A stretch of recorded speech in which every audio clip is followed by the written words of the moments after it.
Hollywood sells perfection, flawless faces, perfect bodies, endless beauty. But what happens to the women who don't fit that fantasy? For decades, these actresses were mocked, labeled ugly, and told they'd never make it.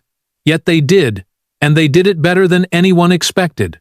They turned rejection into rebellion, insults into power, and proved that charisma, talent, and presence can outshine any face.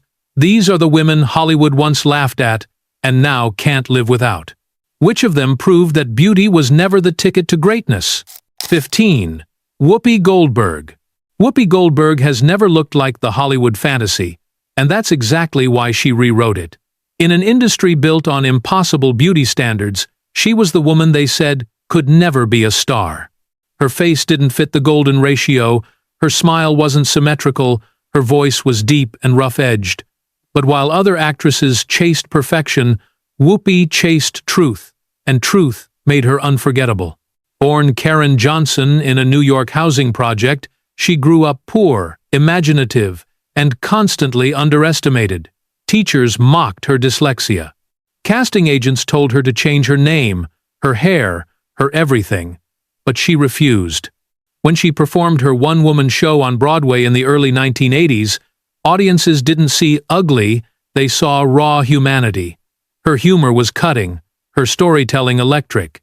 And among the people watching was Steven Spielberg, who cast her as Celie in The Color Purple.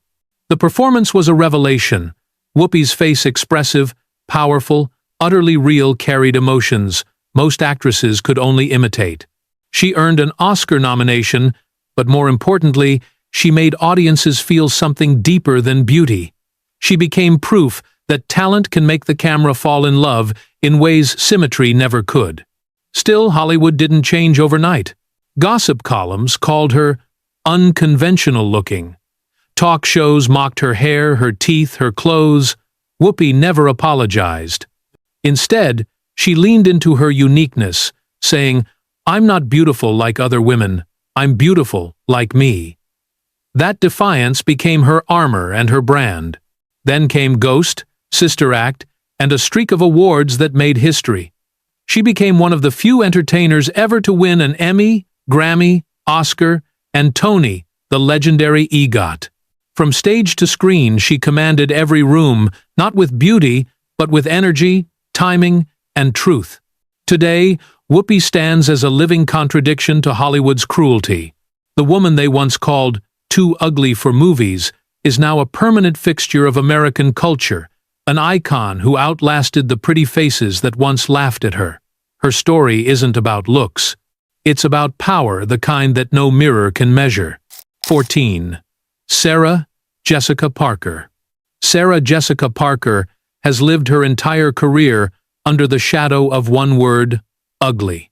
It's the insult that haunted her from the moment she stepped into the spotlight.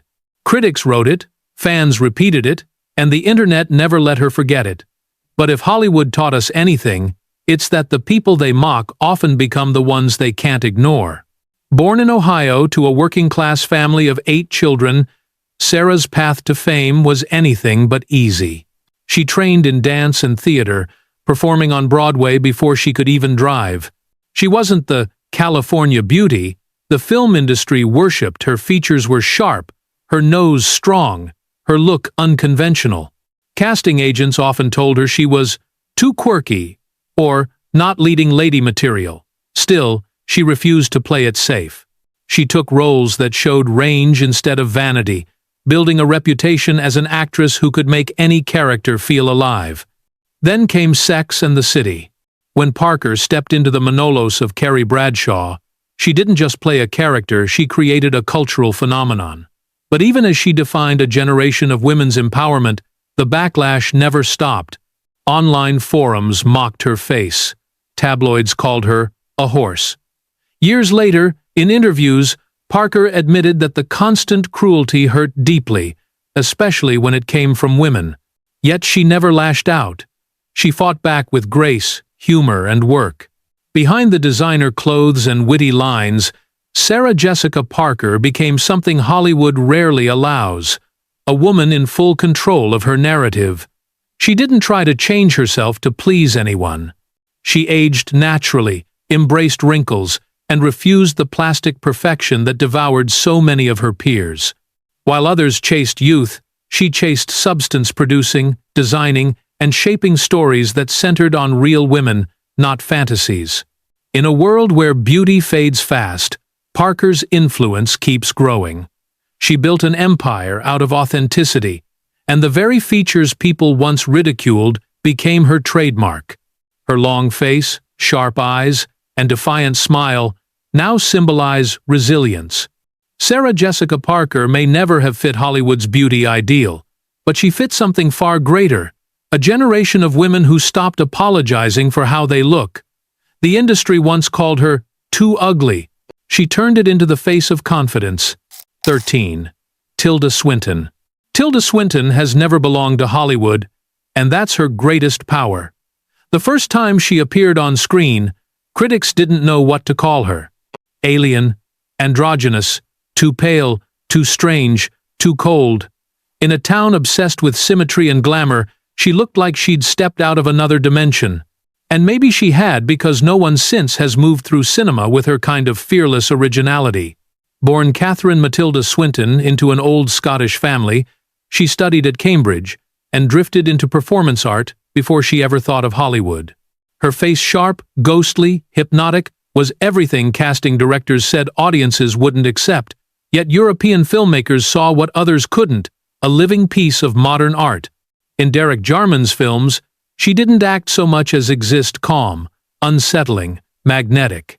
It was the beginning of a career built not on beauty, but on presence. When Tilda finally entered Hollywood, she didn't play by its rules.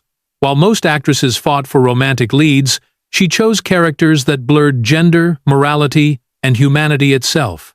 From Orlando to Michael Clayton, from the White Witch in Narnia to the Ancient One in Doctor Strange, she became the face of mystery, something you couldn't label or contain. Every role reminded audiences that beauty can be strange, uncomfortable, even supernatural. But the public, as always, tried to define her. Magazines called her weirdly unattractive. One American talk show described her as the most confusing woman in Hollywood. Swinton never cared. "I'm not here to be liked," she once said. "I'm here to make something true." Her rejection of Hollywood vanity became her revolution. She wore no makeup on red carpets, cut her hair short, and arrived at award shows in gowns that looked like living sculptures. Then came Michael Clayton, and the Oscar that silenced every critic. She stood on that stage pale, angular, ethereal, and proved that art doesn't need beauty to be divine. Since then, Tilda has become a muse for the world's greatest directors. Bong Joon-ho, Luca Guadagnino, Wes Anderson. She moves through genres like a spirit, untouched by the rules that define other stars. Tilda Swinton isn't beautiful in the way Hollywood understands. She's beautiful in the way only truth can be unsettling, unforgettable, impossible to imitate. The world called her ugly, but cinema called her eternal. 12. Kathy Bates. Kathy Bates was never meant to be a Hollywood star, at least. That's what they told her. She didn't have the bone structure, the figure, or the face that agents called marketable. When she walked into auditions, she wasn't greeted with excitement, but polite dismissal.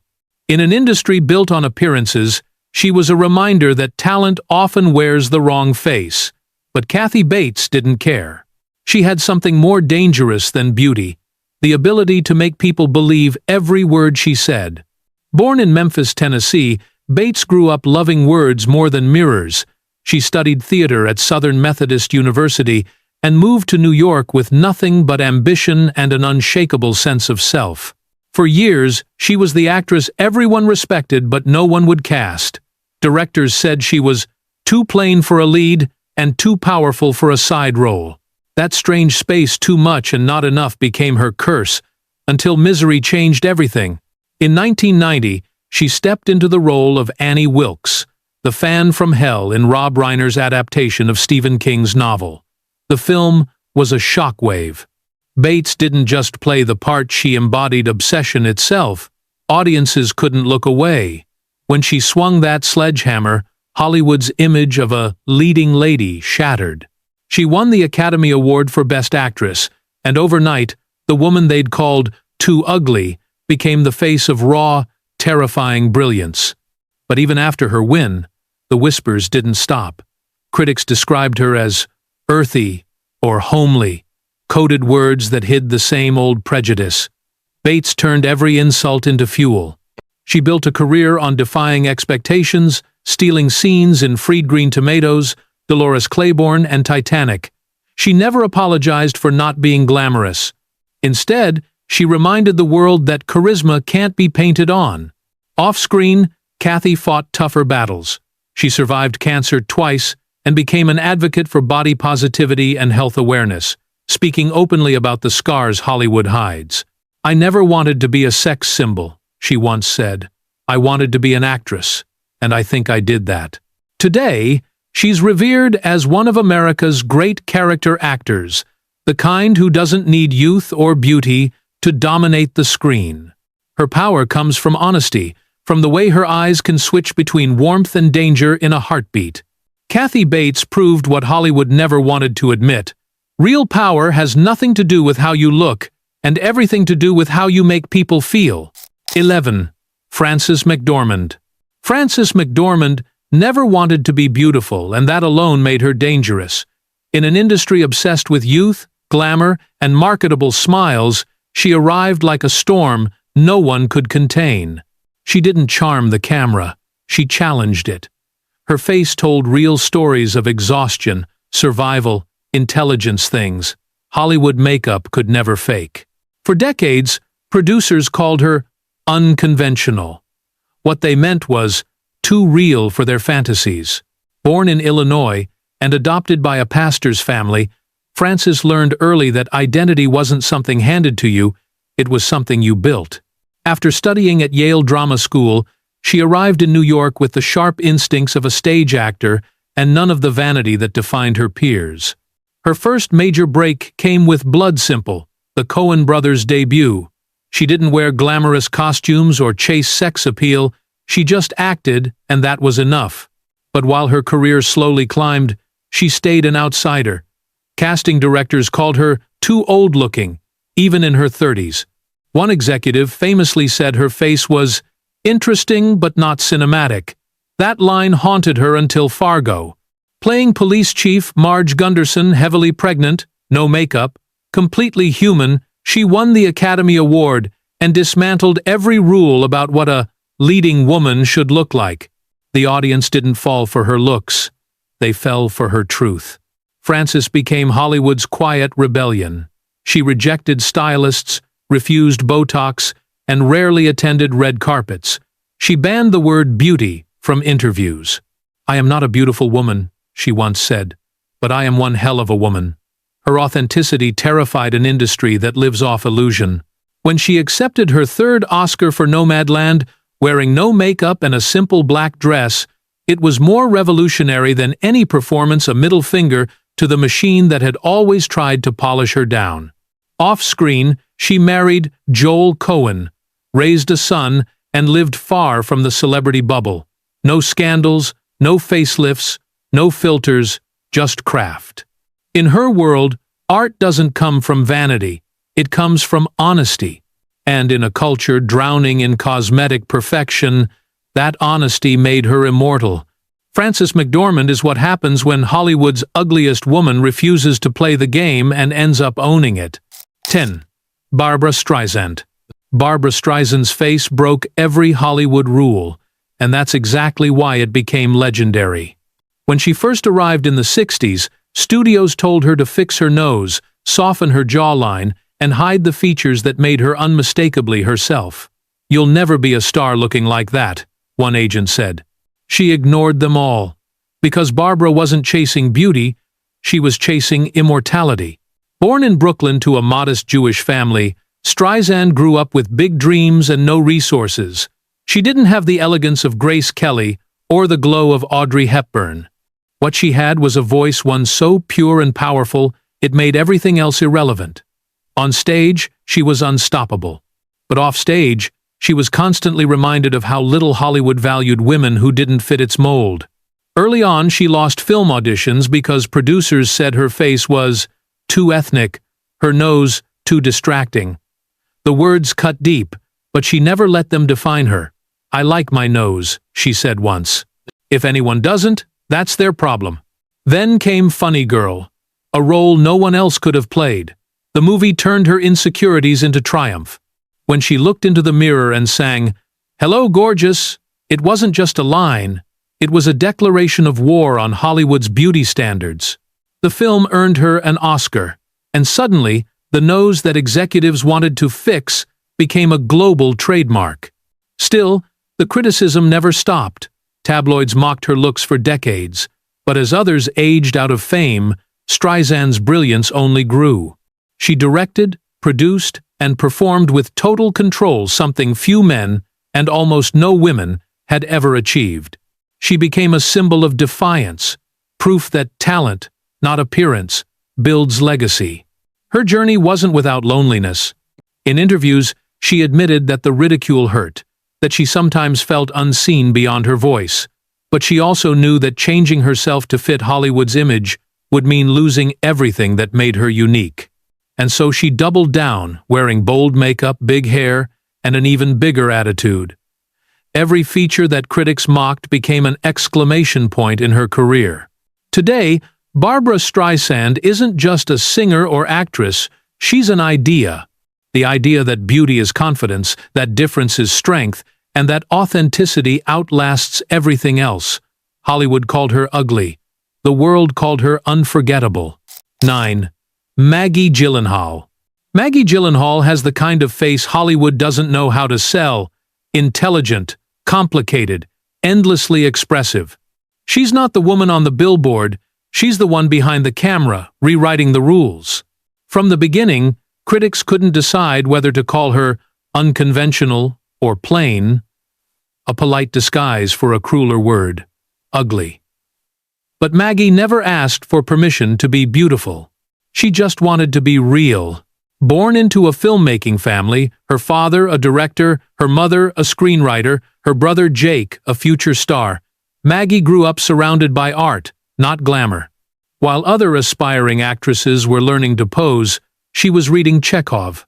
Her debut in Donnie Darko showed early flashes of what would define her career, emotional depth wrapped in quiet rebellion. Still, as she entered her 30s, casting directors told her she looked too mature for romantic leads. One even told her she was too old, at 37, to play the love interest of a 55-year-old man. It was the kind of absurdity only Hollywood could produce, and the kind she refused to accept. Instead of shrinking herself, Maggie chose harder roles. In Secretary, she redefined erotic power, not through perfection, but vulnerability. Critics who once mocked her looks now called her mesmerizing. In Sherry Baby and The Dark Knight, she played women torn between strength and fragility, and suddenly her so-called flaws became the very tools that made her unforgettable. Her face, once labeled unmarketable, could communicate emotion in a single flicker of doubt or defiance. Off-camera, she turned her frustration into artistry. When she directed The Lost Daughter, Hollywood finally understood what Maggie had been trying to say all along. Women's stories don't need to be polished to be powerful. The film earned her an Oscar nomination for writing and directing, proof that authenticity, not approval, drives greatness. Even as internet trolls continued to mock her appearance, she never flinched. "People have told me I'm not pretty enough for certain parts," she said, "but beauty isn't my job." Truth is, that statement became her quiet manifesto. Maggie Gyllenhaal stands today as one of Hollywood's most respected artists, a woman who took every insult and sculpted it into art. Her face, once dismissed as difficult, became the mirror for a generation tired of fake perfection. Hollywood called her ugly. She called it honesty, and turned it into her signature. 8. Melissa McCarthy. Melissa McCarthy never looked like the women Hollywood wanted on its screens. She wasn't thin, glamorous, or conventionally beautiful. But she was funny, dangerously funny, and her talent was so explosive that it forced an entire industry to rethink what star power actually looks like. In a world where beauty often came before ability, Melissa flipped the script and made the world laugh its way out of its own prejudice. Born in Illinois, she began her career doing stand-up comedy and improv in Los Angeles. Early casting directors didn't know where to place her. "You're hilarious," they said, "but not the right type." What they meant was too big, too normal, too real. She was the girl audiences loved in real life, but that Hollywood didn't want to admit it needed. For years, she was invisible, taking small TV roles, stealing scenes no one noticed until it was too late. Then came Bridesmaids, and everything changed. Her role as Megan, the chaotic, fearless wildcard, turned into a pop culture earthquake. Melissa didn't just get laughs, she dominated the screen. Her timing was surgical, her confidence bulletproof. She didn't apologize for her body, she weaponized it. Bridesmaids earned her an Oscar nomination and kicked open doors that had been welded shut for women who didn't fit Hollywood's image of beauty. But fame came with cruelty. Tabloids mocked her weight, red carpet critics called her a comic, not a star, and one reviewer described her as tractor-sized, a moment that exposed how vicious the entertainment world could be. Melissa didn't respond with outrage. She responded with success. She launched her own fashion line for women of all sizes, proving she could outdesign the people who insulted her. She became a bankable lead in comedies like The Heat, Spy, and Tammy, out-earning many of her male co-stars. As the laughter got louder, her message became clearer. Beauty fades, but confidence sells forever. She used humor to dismantle stereotypes, never the butt of the joke, always the one telling it. And when she played dramatic roles, like in Can You Ever Forgive Me, the critics finally caught up to what audiences already knew. Beneath the laughter was one of the finest actresses of her generation. Melissa McCarthy turned ridicule into rebellion. Every time the world called her too big, she made the screen feel too small for her talent. In the end, she didn't fit Hollywood's idea of beauty. She forced Hollywood to expand it. 7. Anjelica Huston. Anjelica Huston was born into Hollywood royalty, but even royalty isn't safe from cruelty. The daughter of legendary director John Huston, she grew up in a world where cameras were everywhere, and beauty was the only language that mattered. From a young age, she was told she didn't speak it. Her face, they said, was too long, too angular, too strange. One critic once described her as having a face carved by a sculptor who ran out of time. But that so-called imperfection would one day make her unforgettable. Anjelica began her career as a model, towering, exotic, and often dismissed. Agencies praised her presence but quietly whispered that her features were too masculine for beauty campaigns. Even her early acting attempts were met with skepticism. Producers didn't know whether to cast her as a romantic lead or a villain. For years, she lived in the shadow of her famous father and her longtime partner Jack Nicholson, watching Hollywood celebrate women who looked nothing like her. But Anjelica Huston was patient. She studied faces, movements, silence. Then came Prizzi's Honor in 1985, and suddenly, the woman Hollywood called unphotogenic walked away with an Oscar. She didn't win because of her looks. She won because of her power. Her presence was magnetic, a kind of slow-burning force that commanded attention even when she wasn't speaking. For the first time, critics stopped talking about her face and started talking about her craft. Her later roles cemented her legend. Morticia Addams in The Addams Family, the icy matriarch who made Gothic beauty iconic, Eleanor Zissou in The Life Aquatic, and countless collaborations with Wes Anderson. Each time, she refused to soften herself for the camera. "My face has history," she once said.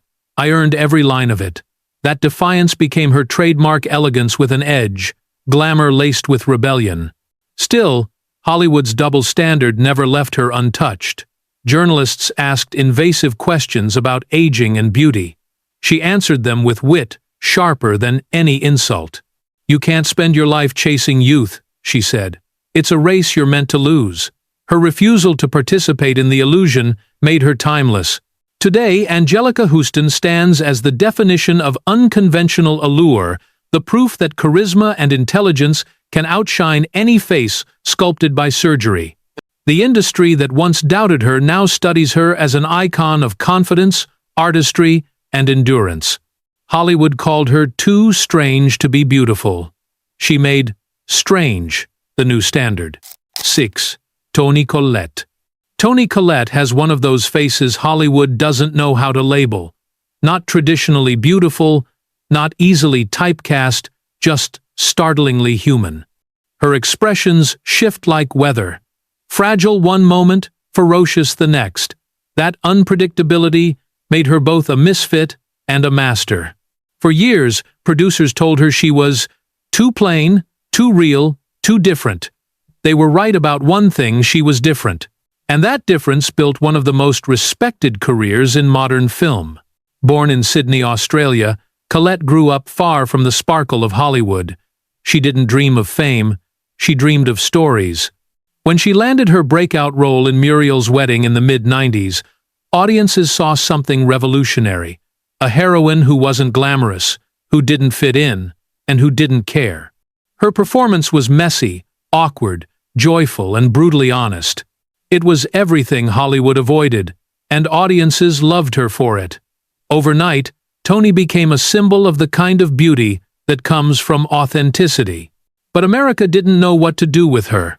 When she crossed over to Hollywood, she was told to lose weight, fix her teeth, glam up her image.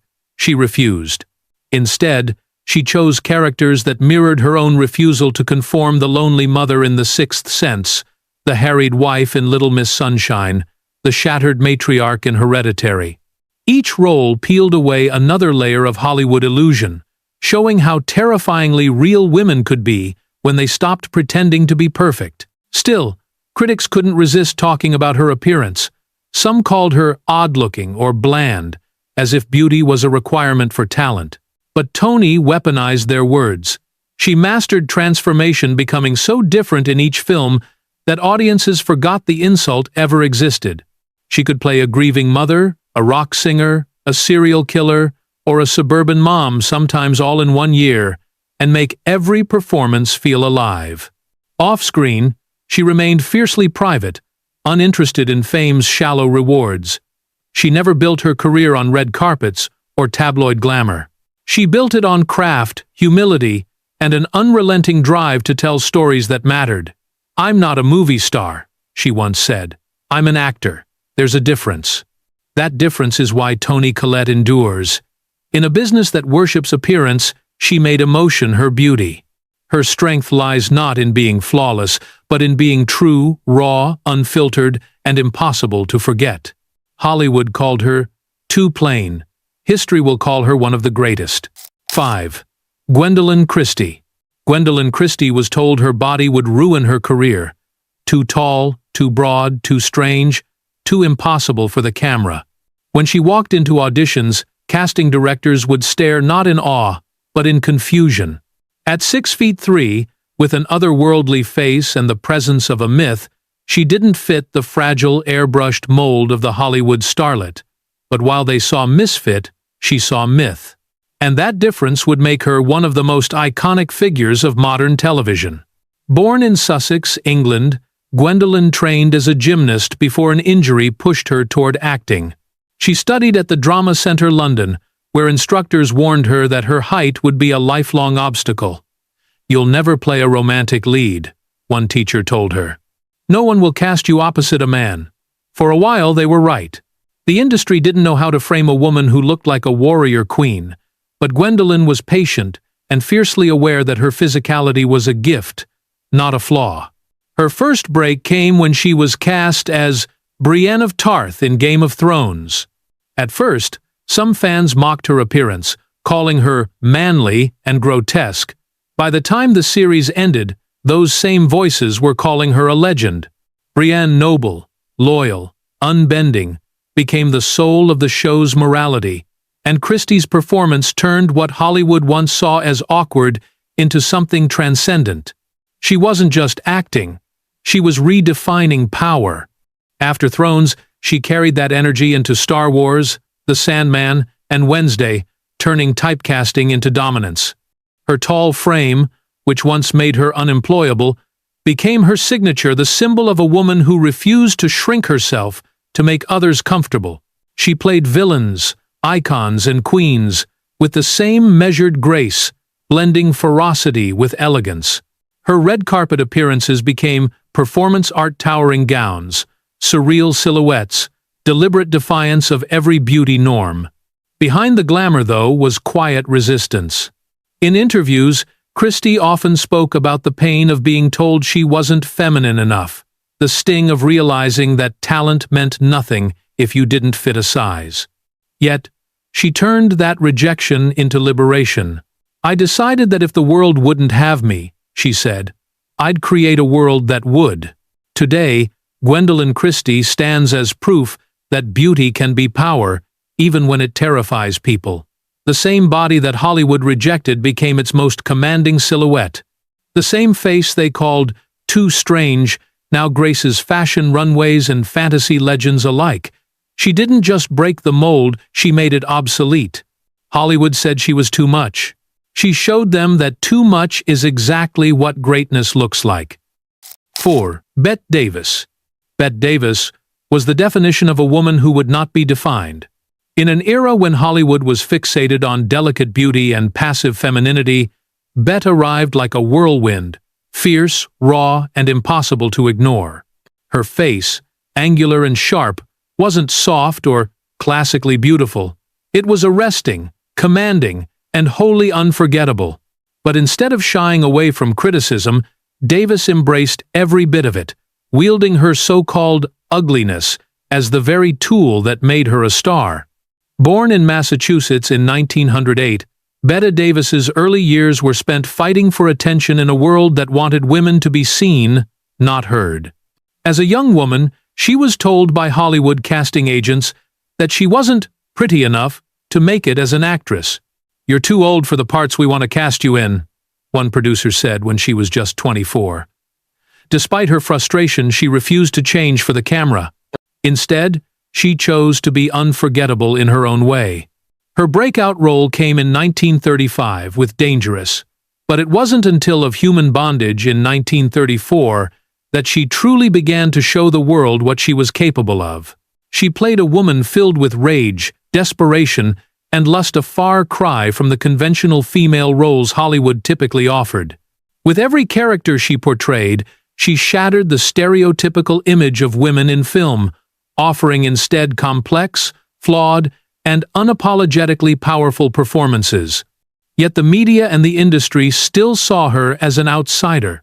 Her strong jawline, deep-set eyes, and no-nonsense persona became a lightning rod for critics who called her too harsh and too aggressive for the Hollywood mainstream. She didn't fit the bill of the idealized passive women of her time, but where others saw ugliness, Davis saw power. She became known for her trademark intensity, commanding presence, and ability to take on roles that no one else dared to play. She made the term leading lady mean something different, no longer defined by beauty, but by grit, talent, and a refusal to conform. Off the screen, Bette Davis lived a life filled with controversy, battling her studio over creative control and having public spats with some of Hollywood's biggest stars. She was outspoken, unafraid to challenge authority, and unrelenting in her pursuit of authenticity, even when it cost her. But through it all, she was unstoppable, earning a staggering 10 Academy Award nominations and winning 2 Best Actress Oscars. In the end, Bette Davis didn't just prove that women could be more than just beautiful. She proved that they could be powerful, complex, and iconic in ways that had nothing to do with meeting a superficial standard of beauty. She wasn't the woman Hollywood wanted her to be, and that's why she became the woman Hollywood needed her to be. Hollywood called her ugly. History called her legendary. 3. Lena Dunham. Lena Dunham never asked to be a beauty icon, but the world insisted on judging her like one. From the moment she appeared on screen, she became a lightning rod for a different kind of Hollywood cruelty, the kind reserved for women who dare to show their bodies exactly as they are. Her name became synonymous with controversy, Not because of scandal, but because she refused to hide. In a culture addicted to filters and facades, Dunham was an unedited mirror, and the reflection made people uncomfortable. Born in New York City in the mid-1980s, Lena was raised in a creative family that valued ideas more than appearances. Her father was a painter, her mother a photographer, and from them she inherited an eye for honesty. After graduating from Oberlin College, she made a small independent film called Tiny Furniture. It was raw, awkward, painfully real, and it won her Best Narrative Feature at South by Southwest. That film became the blueprint for her HBO series Girls, a show that redefined what it meant to be relatable on television. In Girls, Lena wrote, directed, and starred as Hannah Horvath, messy, insecure, self-centered, and fully naked in ways audiences weren't used to seeing. Her body wasn't airbrushed, her flaws weren't hidden, and that terrified people. Critics celebrated her bravery while trolls unleashed waves of insults. Too fat, too ugly, too confident for someone who looks like that. Even respected journalists mocked her appearance. But Dunham didn't flinch. "If my body offends you," she once said, "that's your problem, not mine." Her defiance made her both loved and hated. She wasn't the fantasy, she was the truth, and that truth forced Hollywood to look at itself. Behind the camera, she became one of the youngest women ever to win a Golden Globe for writing and directing her own show. She built a platform where imperfection wasn't shameful, it was human. Still, the backlash never fully went away. The more she spoke about feminism and body image, the more critics attacked her for it. Yet every insult became proof that her work mattered. She changed how women on television could look, act, and exist without being filtered through male approval. Lena Dunham didn't conquer Hollywood by pretending to fit in. She conquered it by making her difference impossible to ignore. Her body was never the problem. The problem was a culture that couldn't stand to see a woman so unapologetically herself. Hollywood called her ugly. She called it honesty, and made it her revolution. 2. Mindy Kaling. Mindy Kaling was never supposed to be here, not by Hollywood's old rules. She wasn't white, tall, or model thin. She didn't have the face that casting directors labeled leading lady. But she had something the industry couldn't measure: unstoppable confidence, and a genius for creating her own story. When the world didn't offer her a seat at the table, she built her own studio. And then she made the world watch.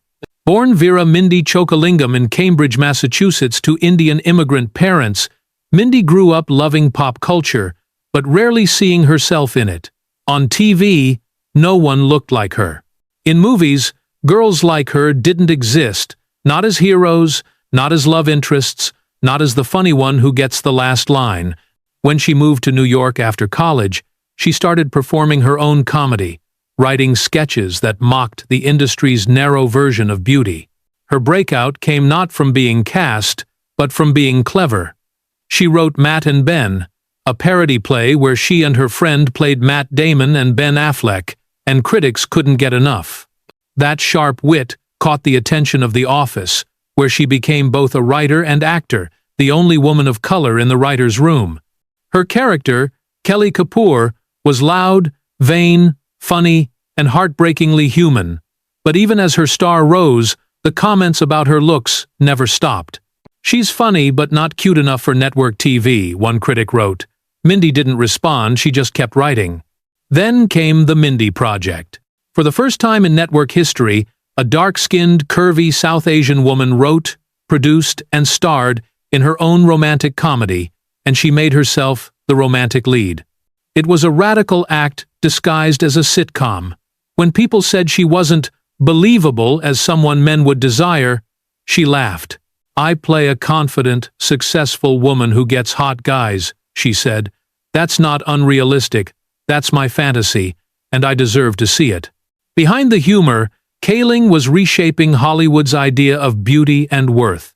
She built an empire as a writer, showrunner, and producer, creating hits like Never Have I Ever and The Sex Lives of College Girls, giving the next generation of girls brown, imperfect, brilliant, the reflection she never had growing up.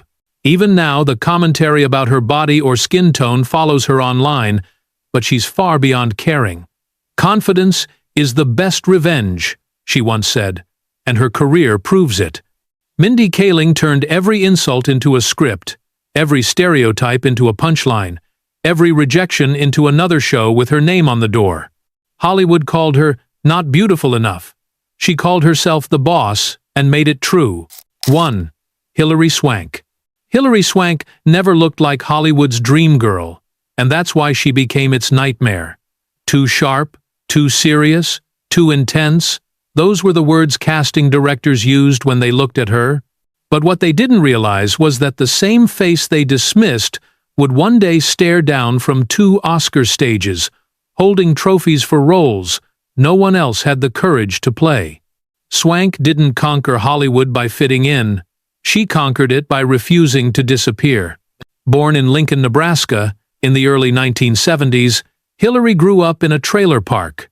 Her family struggled to make ends meet, and when she told her classmates she wanted to be an actress, they laughed. "You're too plain," one teacher said. "You don't look like the girls in movies." But her mother believed in her, driving her to Los Angeles with just $75 and a car full of hope. They slept in that car for weeks, while Hilary went to auditions, a girl who didn't have the right clothes, the right accent, or the right face, but had something far more dangerous: grit. Her early years were brutal. Casting directors told her she was too boyish, too hard, not soft enough. She booked small TV roles, each time being reminded that her look wasn't commercial. Then came Boys Don't Cry, the independent film that changed everything. Playing Brandon Teena, a transgender man murdered for living his truth, Swank disappeared into the role with such authenticity that audiences forgot they were watching an actress at all. The film won her the Academy Award for Best Actress, and suddenly, Hollywood's plain girl was the face of raw, fearless storytelling. Still, instead of chasing glamorous roles, she doubled down on honesty. In $1 Million Baby, she trained like a professional boxer, transforming her body and mind until the line between character and actor vanished. She won her second Oscar and silenced every critic who said she lacked beauty or femininity. Her performances didn't seduce, they confronted. They forced people to feel something they couldn't name. Yet even at her peak, tabloids called her handsome, a word Hollywood often uses when it doesn't know what to do with strong women. Swank never flinched. "I'm not trying to be pretty," she said. "I'm trying to be true." That truth became her legacy. While others aged into irrelevance, she aged into integrity, taking roles that celebrated resilience, not vanity. Hilary Swank represents everything Hollywood tries to hide: the idea that greatness can come from grit, not glamour. She entered the industry with nothing but nerve and left it with 2 Oscars and infinite respect. The same face they once called too hard is now carved into film history. Hollywood said she wasn't beautiful enough to be a star. She proved beauty was never the point. They called them ugly, too odd, too plain, too real. But these women turned every insult into fire and every rejection into fuel. They didn't chase the spotlight. They owned it. They built careers not on faces, but on force, a kind of strength that can't be airbrushed or edited away. Hollywood worships beauty, but beauty fades. What doesn't fade are the women who dared to show the truth, women who refused to be small, silent, or softened to fit a screen. Each of them shattered the illusion that only the perfect can shine. So maybe they were right. These actresses were never beautiful in the way Hollywood demanded. They were something greater, unforgettable. Which of them proved to you that power, not perfection, is the real definition of beauty?